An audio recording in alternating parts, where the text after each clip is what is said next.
Today in the EU, Austria's far-right Freedom Party triumphs in national election.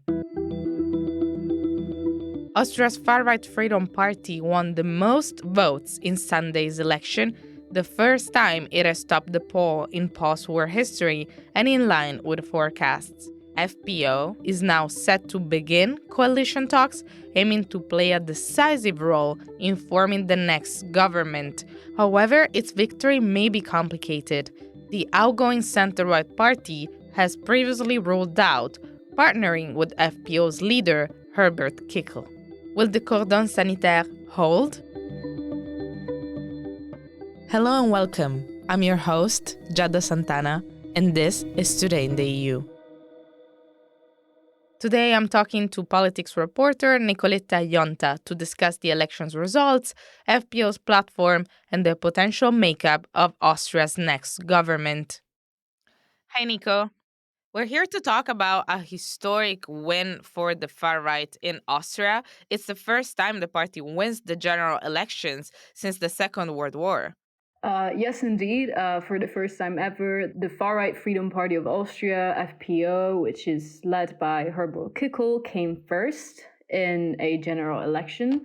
It's actually a great result compared to 2019, but it's not such a great result for Chancellor Nehammer, center-right OVP, which is the Austrian People Party, came in second with 26.3% at the time of this recording, a sharp decline from what they managed to get in the last election. Let's keep in mind that the Austrian People Party was the largest party in the country until yesterday night. Also, it's really interesting to see that the Greens, which is the party in coalition with the OVP, recorded their worst result since 2017. Their support was actually cut in half, and they're now basically the fifth largest party of the country, behind the liberal Neos. It's also interesting to see that the Socialist Party marked its worst result in history, and it's now basically the country's third major political party.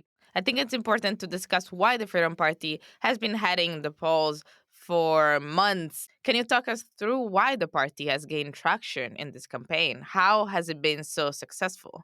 While the FPO has long been a constant in Austrian politics, even joining various government coalitions as a junior partner in the past, it had never claimed the top spot in a national election until now. It did secure a narrow victory in the European elections this past June, edging out the Austrian People Party. But I think the FPO's success comes down to a few key factors. The government, which until now has been led by a coalition between the center-right Austrian People Party, the party, of course, of the Chancellor Nehammer, and the Greens, lost a lot of support during these past years, especially during the pandemic, because of the strict restrictions that were imposed. The government also went through a series of scandals that affected its leadership in the past years.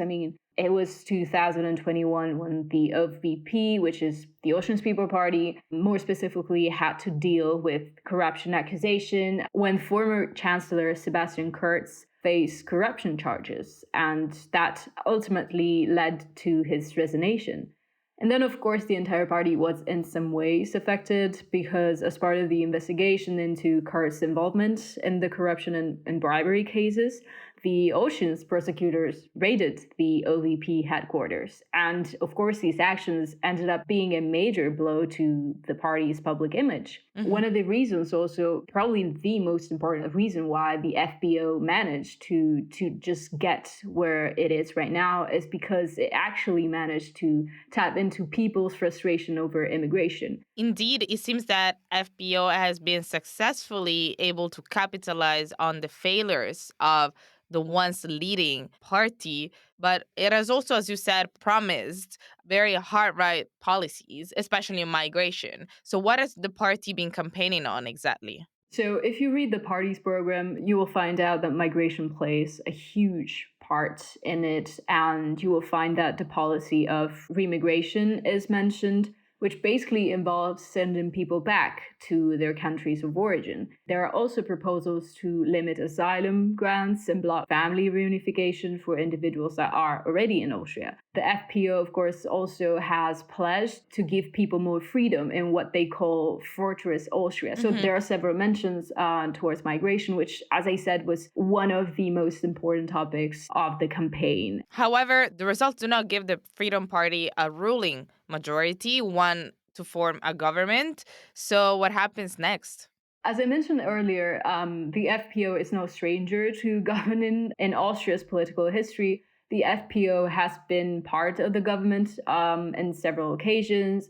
I mean, the last time was 2018 after the elections in 2017 when the FPO joined OVP in coalition. Though it was always a junior partner, of course. We will have to see how the coalition talks go. Of course, FPO doesn't have the majority needed. So what we can do is basically think about some possible scenarios that could actually play out. The FPO could potentially form a government with the OVP, so we will see that kind of government again. But we must consider that Nehammer, of course, OVP leader and former chancellor, has ruled out a coalition with Kickl, the leader of the Freedom Party. But of course, he didn't completely dismiss the possibility of working with the FPO as a party without Kickl.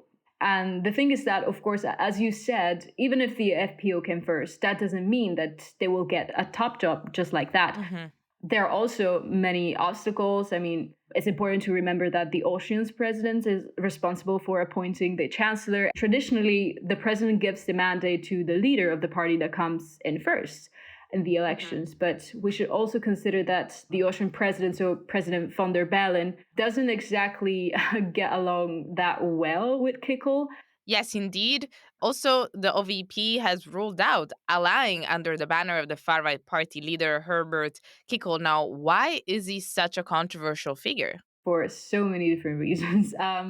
First of all, the party itself is quite controversial. I mean, it was founded by former Nazis. And during the campaign, actually, one thing that was very much present in the media was the fact that we saw Kickl use different references that echo the language from Austria's Nazi past. For example, Kickl has stated that he wants to be the Volkskanzler, which basically means the people chancellor, a term that was historically used by Adolf Hitler. Kickl has embraced also many conspiracy theories surrounding COVID-19 and has been a vocal critic of mandatory vaccination policies. He has, of course, an anti-EU stance and is very critical of Brussels' influence on national politics. I mean, also what is really controversial is the fact that the party has strong ties to Russia and did oppose to the EU sanctions against Russia. And of course, he's also against sending further aid to Ukraine, arguing that Austria should maintain its neutrality, basically. And so should the FPO be worried that in the end, despite getting this overwhelming achievement, it might be cut off negotiations? As I was talking about scenarios again, of course, another one we could probably see is a remake of the so-called Grand Coalition, meaning the OVP teaming up with the Socialists along with a third junior partner, likely from either the Greens or the Liberal Neos party. Of course, this means that the FPO is out, because the thing is, in a political system like Austria's, when a party doesn't secure a majority, it all comes down to negotiations, and that can take quite a while, of course. The FPO performance is, of course, very remarkable. I mean, this is by far one of the most successful far-right parties in Europe. And it marks the very first time that the far-right has achieved such results in Austria. But as I mentioned, it ultimately comes down to numbers and who is willing to collaborate with whom, and we will have to see that. As you've said, rightly, it is definitely too early to say for certain what the next Austrian government will look like. But in any case, how can we read these results in the light of the European context? There is certainly a trend. These results in some ways will affect Brussels as they are reflected in the Council. The FPO is part of the European political family of the Patriots, alongside, of course, Viktor Orban's Fidesz. So if the FPO actually succeed in putting forward a chancellor, which, as I said, we will really have to see, then they will have a seat among the leaders in Brussels, and we can expect something different. I mean, we can expect to see dynamics that we will need to take into account. One thing that definitely won't happen this time is what happened in the 2000s when the FPO actually entered government as a junior partner with the OVP. And at the time, it was indeed a very big thing that led to a strong backlash from European states, led to actually sanctions. Many countries even cut ties with Austria. I mean, that seems very unlikely to happen now. It didn't happen in 2018 after the results of the 2017 election. So we're clearly witnessing a certain level of normalization in that regard of the far right in Europe, yes. Thank you, Nico. I'm Giada Santana, and this was Euractivist Today in the EU podcast. Visit Euractivist to stay on top of the latest news, sign up for our podcast newsletter, and if you haven't subscribed yet, you can find us on Spotify, Apple Podcasts, or wherever it is that you get your podcasts. Leave us a star review on Spotify, Apple Podcasts, or your favorite streaming platform. It will really help us spread the word about our work. This podcast was produced by Miriam Sánchez Tejada, Charles Cohen, and I. See you tomorrow.